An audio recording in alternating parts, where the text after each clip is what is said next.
Assalamualaikum warahmatullahi wabarakatuh. Perkenalkan, nama saya Hapsari Amarta Pertiwi dengan NIM 203111090 dari mata kuliah Manajemen Keuangan Strategik kelas H yang diampu oleh Ibu Katia Nahda. Pada video kali ini saya akan membahas 4 bahasan, yaitu capital struktur, kebijakan dividen, capital market and IPO proses, dan juga investor behavior in decision making.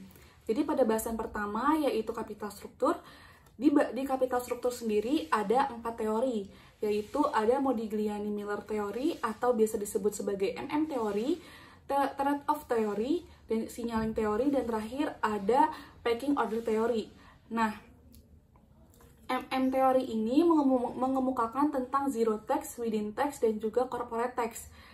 Jadi pada nilai perusahaan pada corporate tax, nilai perusahaan sendiri akan meningkat terus-menerus karena semakin banyak utang yang digunakan.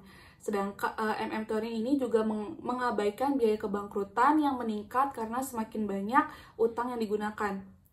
Lalu yang kedua ada trade-off teori. Trade-off teori ini menyebutkan bahwa pada tingkat utang rendah, manfaat pajak akan lebih besar daripada biaya kebangkrutan.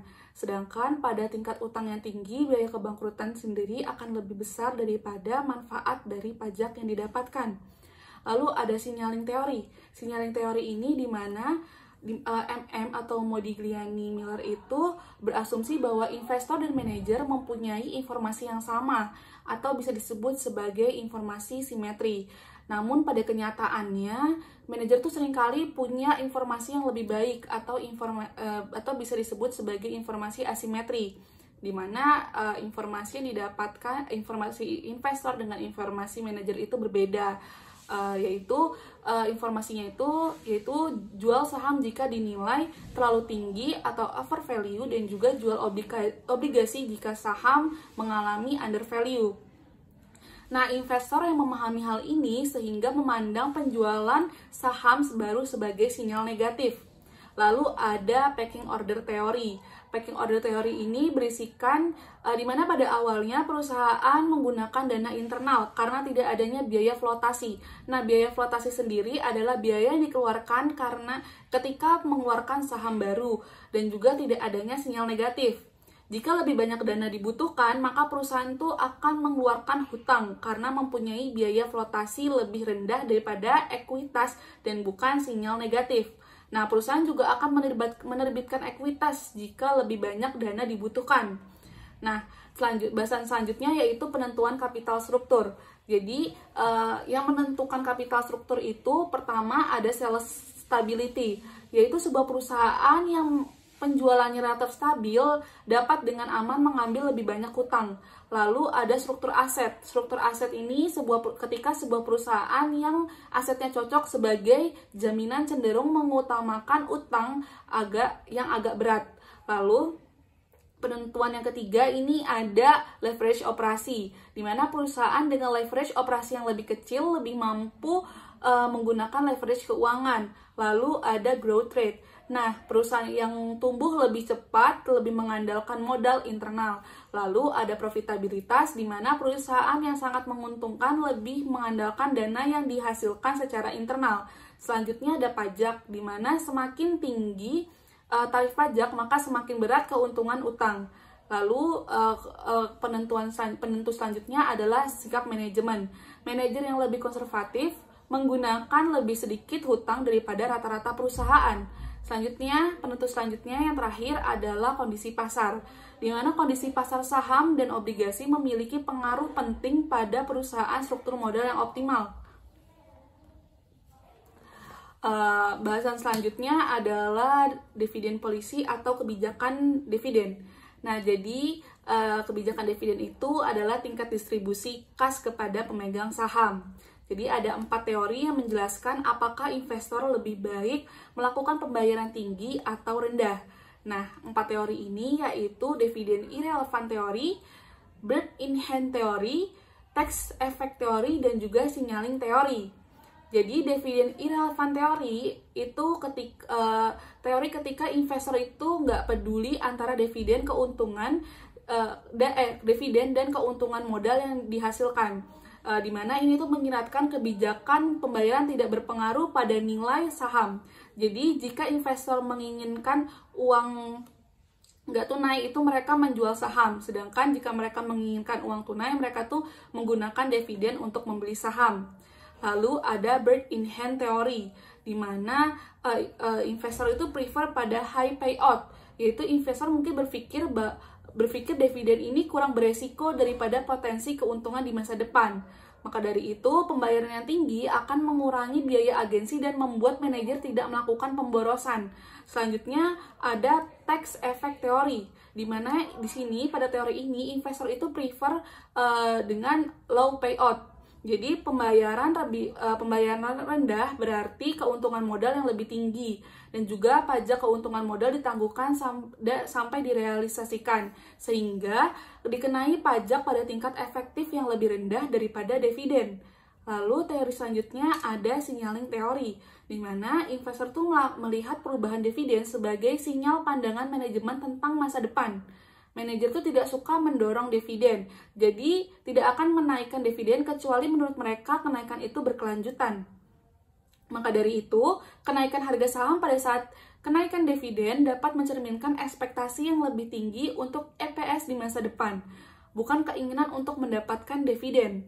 Lalu ada istilah namanya stock repurchase, atau yaitu membeli saham ketika sebuah perusahaan kembali membeli saham sendiri dari pemegang saham. Nah, alasan perusahaan melakukan stock repurchase itu ada sebagai sebuah alternatif untuk membagikan uang tunai sebagai dividen, untuk membuang uang tunai satu kali dari penjualan aset, untuk mengubah struktur modal, dan untuk digunakan saat karyawan menggunakan opsi saham. Jadi stock repurchase ini nggak berpengaruh pada harga saham. Nah, ada keuntungan ketika perusahaan melakukan stock repurchase, yaitu pemegang saham dapat memilih untuk menjual atau tidak, membantu menghindari penetapan dividen tinggi yang tidak bisa dipertahankan. Pendapatan yang diterima adalah keuntungan modal daripada dividen dengan pajak yang lebih tinggi, dan juga pemegang saham dapat mengambil berbagai sinyal positif bahwa saham itu undervalue. Selanjutnya ada kerugian yang bisa dihasilkan dari stock repurchase, yaitu dapat dilihat sebagai sinyal negatif, di mana perusahaan memiliki peluang investasi yang buruk, dan juga IRS itu dapat mengenakan penalti jika repurchase, terutama untuk menghindari pajak atau dividen. Bahasan selanjutnya yaitu mengenai capital market dan IPO proses.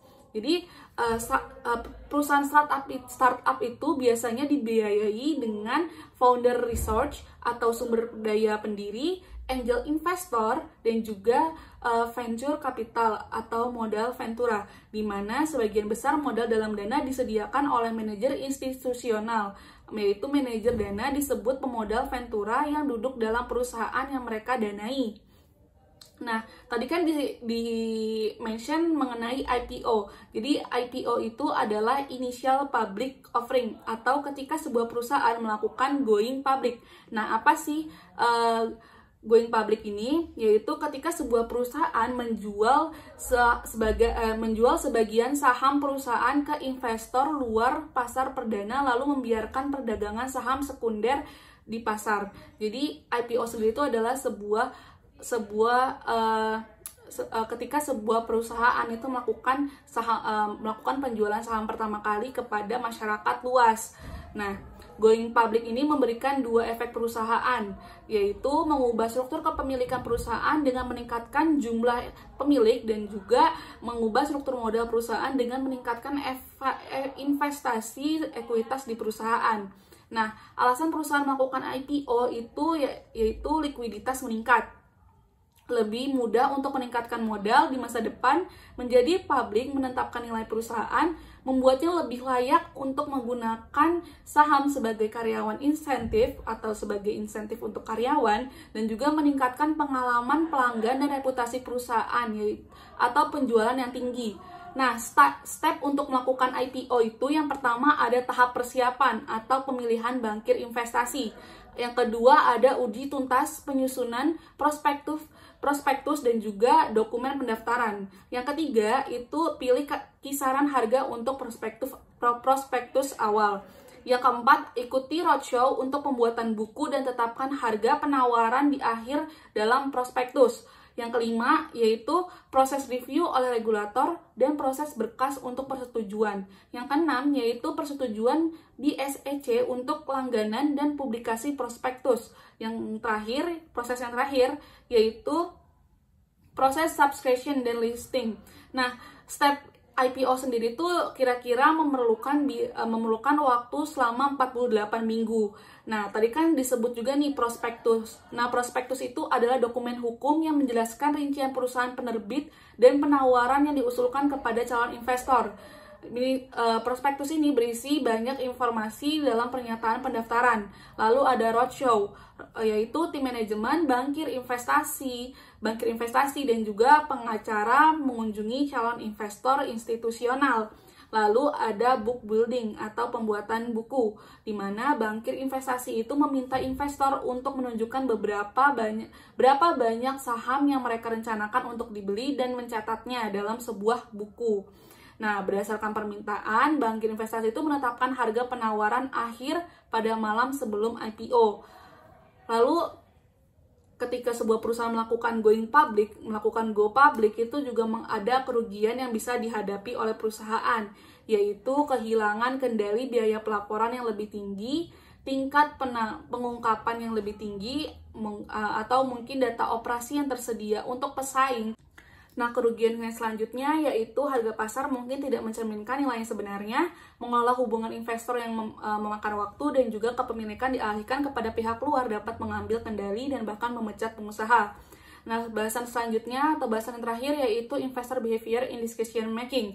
Jadi ada yang namanya keuangan perilaku, yaitu studi tentang pengaruh psikologis terhadap pengambilan keputusan.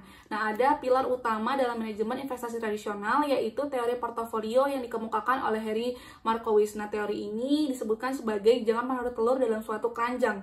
Yaitu teori ini tuh mengukur hasil atau return dan juga risiko portofolio dengan membandingkan berbagai keranjang, bukan telur. Jadi portofolio efisien adalah suatu portofolio atas suatu sekuritas yang memiliki return atau harapan tertinggi pada tingkat risiko tertentu atau sebaliknya. Selanjutnya ada efisien market hypothesis, teori yang dikemukakan oleh Eugene F. Fama. Jadi di sini tuh sebagai market efisiensi, di mana teori ini beranggapan bahwa di pasar yang efisien, harga atas suatu sekuritas yang terbentuk merupakan cerminan dari semua informasi yang tersedia dan relevan tentang sekuritas tersebut. Dengan kata lain, harga terbentuk merupakan nilai wajar atau fair value. Akibatnya secara teori, pelaku pasar yang aktif tidak mungkin memperoleh abnormal return atau beat the market secara terus-menerus karena investor lain akan segera tahu aksi yang dilakukan oleh seorang investor tersebut. Lalu ada 3 faktor model yang dikemukakan oleh Fama and French, di mana mendeskripsikan return saham berdasarkan ukuran perusahaan, risiko harga terhadap buku perusahaan, dan juga risiko pasar. Lalu ada teori utilitas yang diharapkan atau serangkaian investasi yang efisien, yaitu investor mampu mengevaluasi secara rasional preferensi risiko yang mereka hadapi sehingga mereka dapat mengklasifikasikan secara jelas ke dalam risk average atau risk taker. Nah, pendekatan baru teori keuangan tradisional tuh ada 3, yaitu prospek teori, farming teori, dan juga bounded rationality teori. Nah, prospek teori itu fungsi dari nilai prospek teori itu secara umum orang lebih sensitif terhadap kerugian dibandingkan dengan keuntungan. Lalu ada bounded rationality teori, di mana sebuah perilaku rasional dari orang-orang memiliki akses penuh informasi tidak menggambarkan perilaku nyata rakyat. Dan juga pengambilan keputusan optimal yang terbatas karena kendala kognitif dan juga kemampuan informasi. Lalu yang terakhir ada farming teori, yaitu keputusan yang diambil tergantung pada bagaimana suatu keputusan pembuat melihat masalah yang dipengaruhi oleh bagaimana yang dirumuskan. Sekian pembahasan saya mengenai kapital struktur, kebijakan obligasi, kebijakan dividen, IPO, dan juga investor behavior in decision making. Jadi sekian video ini, kurang lebihnya mohon maaf. Wassalamualaikum warahmatullahi wabarakatuh.